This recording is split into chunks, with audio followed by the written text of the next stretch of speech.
Nous avons lu ce matin l'évangile selon Matthieu chapitre 4, du verset 1er au verset 4. C'est une scène généralement connue de tous les chrétiens. Il s'agit de l'épisode de la tentation de Jésus au désert par le Satan. Un fait généralement connu et pris d'une simplicité de l'action. Cependant, Jésus y dit certaines paroles pas du tout usuelles et généralement à les entendre, on ne saisit pas exactement toute la portée. Ici, Jésus évoque la problématique de la parole de Dieu. Et c'est cette problématique de la parole de Dieu qui va nous intéresser aujourd'hui. Je vais lire pour nous le verset 4, qui fera l'objet de notre méditation. En voici la teneur. Jésus répondit, il est écrit, « L'homme ne vivra pas de pain seulement, mais de toute parole qui sort de la bouche de Dieu. » Nous allons vous proposer pour thème « Vie aussi de la parole de Dieu ». Vie aussi de la parole de Dieu. Nous allons voir en première analyse la découverte de l'homme afin de comprendre sa vie par la parole de Dieu. Voilà les deux mouvements de notre homélie. Lorsque nous disons la découverte de l'homme, Jésus dit une compréhension particulière de l'homme lorsqu'il présente ce qu'est l'homme dans ce passage. Jésus dit l'homme ne vit pas seulement. Donc l'homme vit quand même. Il ne vit pas seulement, mais il vit quand même. Ça veut dire que le pain est aussi utile. On peut chercher le pain. On peut manger du pain pour que son corps vive. Mais cela ne fait pas seulement la vie de l'homme. Donc ça veut dire que je ne suis pas seulement le corps. Voilà ce que Jésus veut dire. Ce n'est pas le corps qui constitue l'essentiel de qui je suis. Non. Ce qui me constitue, en fait, est constitué du corps et d'autres réalités qui dépassent le corps. C'est pour cette raison, dans certaines cultures, comme la culture orientale, on a compris dans le cadre gréco-romain que l'homme est constitué du corps, de l'esprit, de l'âme. Et puis, pour les sémites, ils comprenaient l'homme comme étant corps et âme. Et ensuite, dans le monde occidental moderne, on a pris l'homme dans ses composantes avec la conscience, le subconscient et l'inconscient. On a mis l'homme dans une compréhension complexe. Mais pour nous, les négro-africains, nous avons une autre approche de l'homme. Et nous comprenons l'homme comme étant une réalité qui est constituée de 9 dimensions réelles, dont le corps en constitue une dimension. Il y a plusieurs autres, mais qui sont constituées à 9. Ce qui veut dire qu'en fait, faire vivre l'homme, pour les négro-africains, c'est faire vivre toutes ses composantes, les 9. Si le pain ne nourrit que mon corps,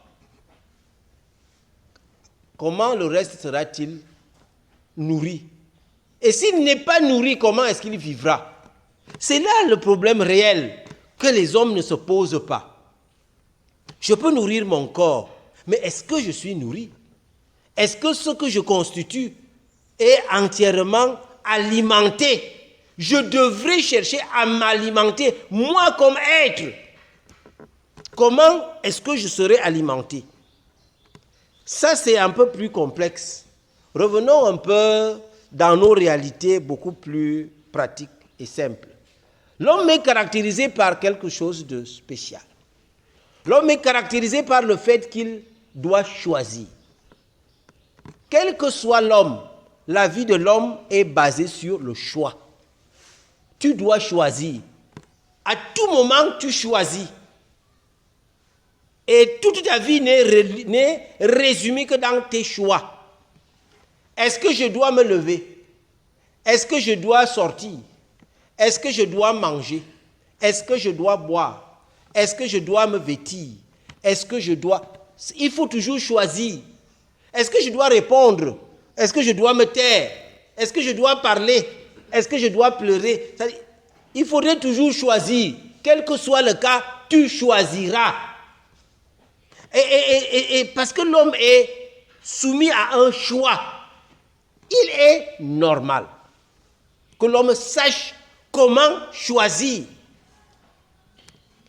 Ça me fait penser, lorsqu'on était à l'école, au lycée, on nous faisait des cours en anglais et on utilisait une certaine épreuve.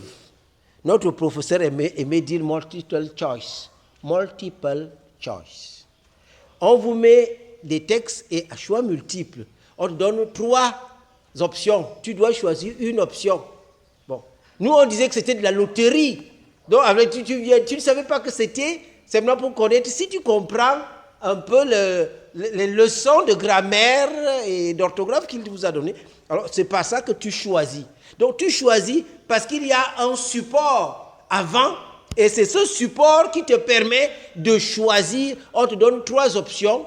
Tu dois choisir une option des 3. Une option des 3.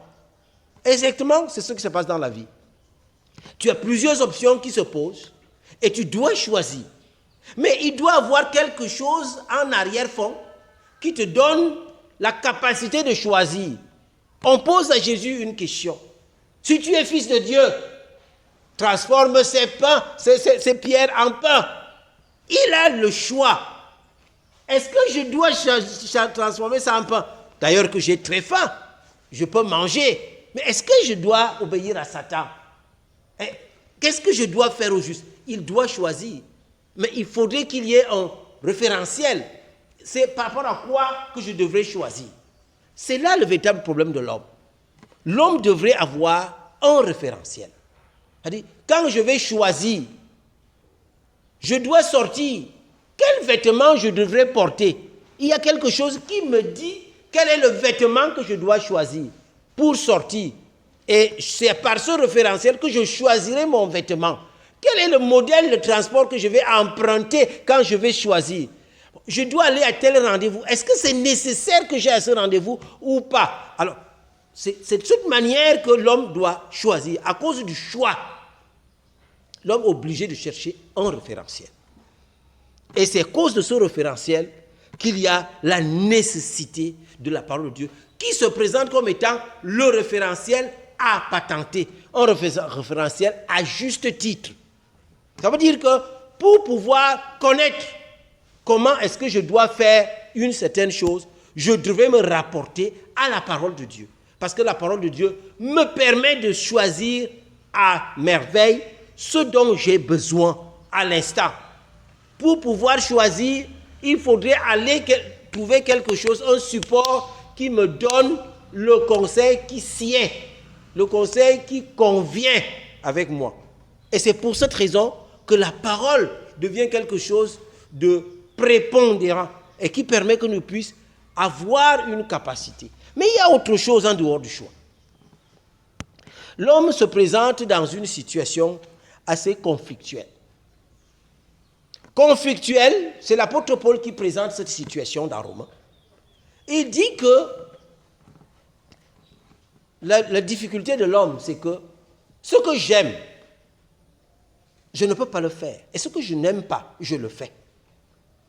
Ce qui veut dire que en moi, j'ai une discussion continuelle parce que je suis englué dans le péché. Le péché m'a enseveli à tel point que je hais ce que je fais. Mais ce que j'aime, je n'ai pas capacité à le faire. C'est-à-dire, l'homme se trouve donc pris dans un piège. Un piège structurel, statutaire. C'est-à-dire, quand tu nais en tant qu'homme, tu as cette lourdeur en toi. Tu as cette lourdeur du péché qui te contraint.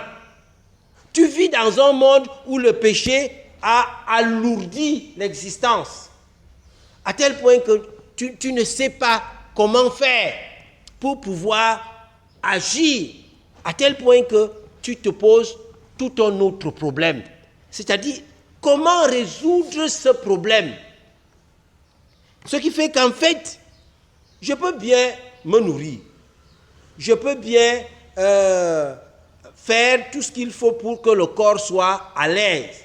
Mais est-ce que cela est suffisant pour me sortir de cette lourdeur dont je suis revêtu? Ce qui veut dire que ma vie va dépendre de cette lourdeur qui est en moi. J'ai une lourdeur qui m'empêche de pouvoir m'exprimer. J'ai une lourdeur qui m'empêche de pouvoir m'exprimer. Et parce que j'ai cette lourdeur-là, il est difficile que je puisse vivre seulement parce que je mange du pain. Parce que je mange du pain. Je me rappelle, je disais à une femme, c'est bien d'élever des enfants, de leur donner à manger. Mais est-ce qu'en donnant à manger à tes enfants, cela a permis que tes enfants soient des hommes? Ou bien simplement des mammifères bien engraissés? Parce que tu peux engraisser un homme, mais il n'est pas homme. Il ne sait même pas comment prendre des décisions. Il ne sait pas comment être une femme réelle. Est-ce que c'est parce que je mange bien, parce que je suis bien dodu, comme ces petits Japonais qui aiment bagarrer et tout gros là? Ou bien alors, je suis un homme. Comment je dois faire pour être un homme? C'est notre deuxième partie. Notre patron dit que l'homme, mais, Jésus dit, l'homme ne vit pas de pain seulement, mais de toute parole qui vient de Dieu. C'est-à-dire, l'homme vit par les paroles qui viennent de Dieu.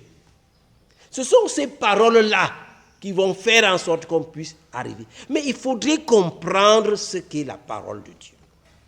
C'est-à-dire, quand l'homme vit de la parole de Dieu, il faudrait d'abord comprendre la parole de Dieu. Parce que généralement, on se trompe.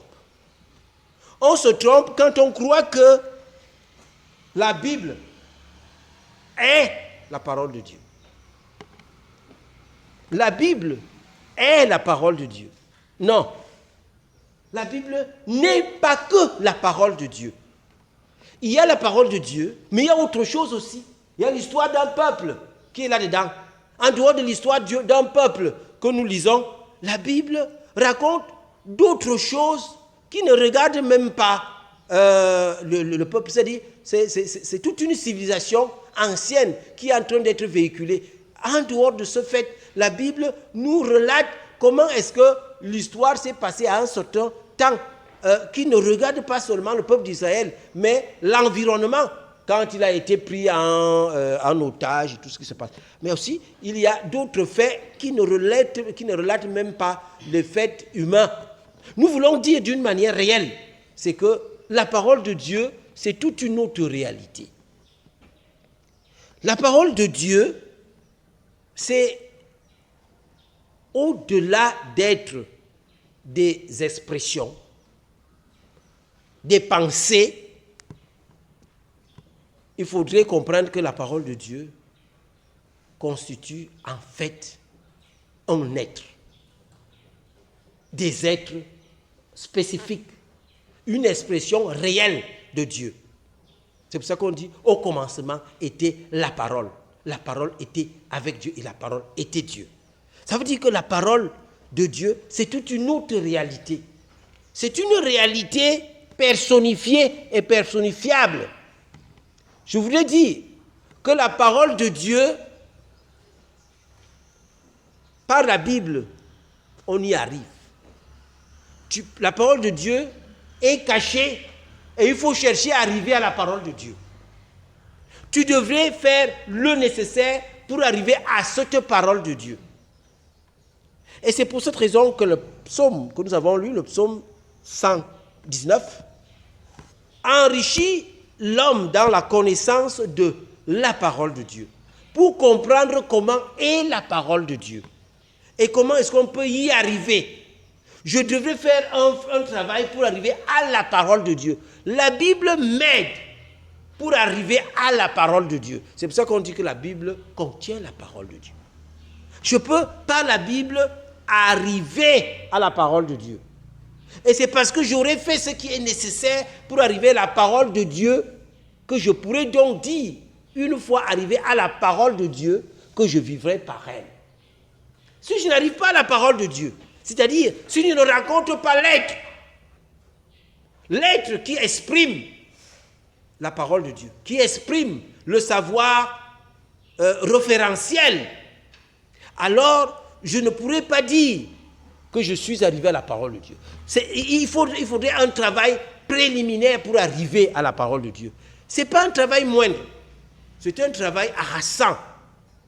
Il faudrait que l'on puisse savoir que le travail qu'une personne doit abattre pour arriver à la parole de Dieu est un travail fort ardu, qui me permet de pouvoir rechercher les traces d'un être qu'on entrevoit dans la Bible, souvent de loin, souvent en passant rapidement, souvent en se présentant et en disparaissant. Il faudrait que l'homme qui lit la parole de Dieu trouve dans la parole de Dieu où se cache la parole de Dieu dans les propos qu'il est en train de lire, afin de pouvoir cerner cette réalité. Et pour la cerner, elle n'est pas facile à cerner. C'est comme si on arrêtait une silure dans de l'eau. C'est-à-dire c'est gluant, ça glisse entre tes mains. Si tu ne saisis pas la parole de Dieu violemment, avec beaucoup de force, tu ne l'arrêteras pas. Il faudrait que nous puissions comprendre que la parole de Dieu est une réalité, est un être réel. Et c'est quand tu aurais fait ce qui convient pour que cet être reste, que cet être restera. Il faudrait donc arriver à être assez persuasif pour que la parole de Dieu se rende véritablement compte que tu es en train de la chercher et tu voudrais l'arrêter. Et c'est celui qui aurait arrêté la parole de Dieu qui pourra donc vivre avec la parole de Dieu. L'essentiel pour le chrétien, c'est d'arrêter la parole de Dieu. Chercher à arrêter la parole de Dieu. Et pour arrêter la parole de Dieu, c'est la manière dont on vit de la parole de Dieu. C'est-à-dire que pour arrêter la parole de Dieu, c'est comme si on te disait, oui, c'est bien de manger du pain, mais le pain, tu ne vas pas le trouver. Il faut travailler pour que tu aies du pain. Il faut faire un travail pour que tu aies du pain. Fais donc le travail. Et tu dis, mais alors, c'est quel travail que je devrais faire? Mais fais tout le travail que tu veux. Tu peux aller faire un champ, oui. Tu peux aussi être un bon petit manœuvre, ça ne dérange pas. Ou bien tu peux être un bon médecin, ou un juriste, ou un économiste, ou qui que ce soit. L'essentiel, c'est de pouvoir faire quelque chose qui te permet d'acheter du pain. Mais quand je vais aller faire des parpaings pour les commercialiser, est-ce que je peux manger les parpaings? Tu ne vas pas dire parce que j'ai fait le parpaing, j'ai travaillé, alors je vais manger. Non, tu vas avoir l'argent, on te donne l'argent. Mais est-ce que quand j'ai eu l'argent, ça me permet de manger? Non, c'est la même chose que nous disons avec la parole de Dieu. C'est-à-dire quand je vais me mettre à lire la parole de Dieu, ce n'est pas quand je lis que j'ai déjà eu la parole de Dieu. Non, ce n'est pas parce que je vais réciter comment Jésus a été tenté ou bien comment Jésus est né de Marie que j'aurai eu la parole de Dieu. Non, je ne l'ai pas encore. Il faudrait qu'il y ait un rapport, un répondant. C'est-à-dire, je pose quelque chose et il y a une réponse qui vient de l'autre côté. Et tant qu'il n'y a pas cette réponse qui vient de l'autre côté, je ne suis pas déjà arrivé. Je voudrais dire que la prière, ce n'est pas un monologue. Je parle, puis je m'en vais, je dis j'ai prié. Non, je n'ai pas encore prié. La prière, c'est quand je suis en communion avec Dieu. Donc, je parle à Dieu, Dieu me répond. Je parle à Dieu, Dieu me répond. La prière, c'est toute une vie. Il faudrait que je sois dans cette relation où il y a une interaction entre le divin et moi. Tant qu'il n'y a pas cette interaction, nous ne pouvons pas aller. Celui qui vit de la parole de Dieu, c'est quand une personne arrive à cette interaction entre moi et le divin. Moi et le divin. Le divin et moi. Le divin m'interpelle et moi j'interpelle le divin. Quand on s'échange de cette manière, à ce moment-là, j'arrive à la parole de Dieu. Et là, je peux dire, je vis de la parole de Dieu. C'est ce divin qui me donnera les informations en temps réel, qui me donnera quelle est la conduite à tenir, quel est le chemin à suivre, comment est-ce que je peux faire en sorte que moi je devienne ce que la parole de Dieu dit. Et c'est parce que j'aurais pris la parole de Dieu avec moi. Et en prenant la parole de Dieu sur moi et avec moi, alors j'arrive à être celui qui vit de la parole. Il faudrait que nous puissions comprendre que le travail que nous devons faire, c'est de parvenir à cette communion vivante, active. Communion qui nous permettra de connaître que Jésus est véritablement le pain de vie. Et celui qui mange de ce pain vivra par lui. Cherchons donc à vivre aussi de la parole de Dieu. Amen.